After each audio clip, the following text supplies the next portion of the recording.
Ya dediğini atalarımın bağlarımın devrini Gözümün takarım şolalarımın ömrünü Oldun yüzünle atlayanlar her yerden atlayanlar bir cebinle gövrünü İlyasınlar bulup koyun şu dilimin doğrusunu Mihmanına hizmet atan kadim hayiller hale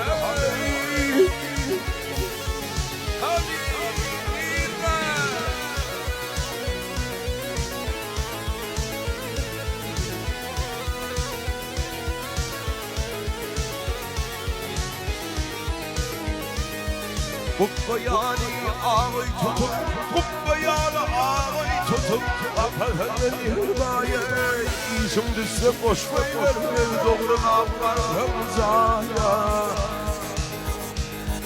Öldün yedi harzınlanır, tadı kalır galiba İşimimi bağlayar, kar kulluk etsin Hudaya Akülü sarmanlar, karahullar haley Hadi birden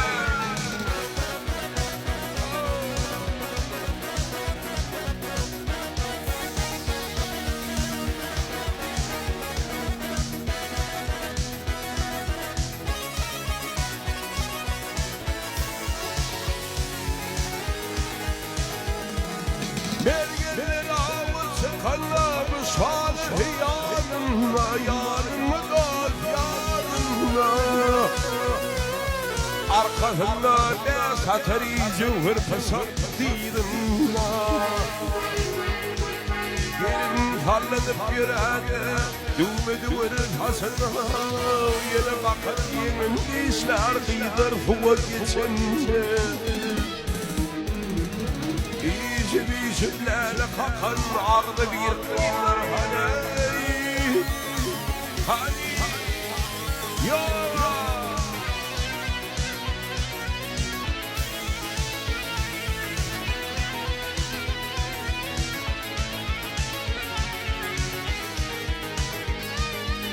İnnidem buluptur toydan İnnidem buluptur toydan Bizim keyfeymen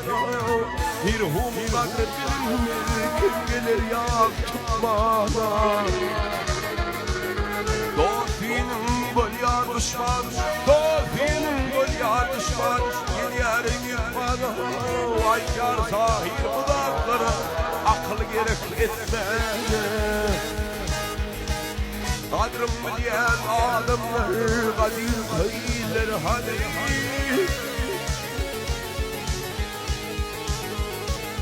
Sokak bildiğimler olsun Ağisa'da var hani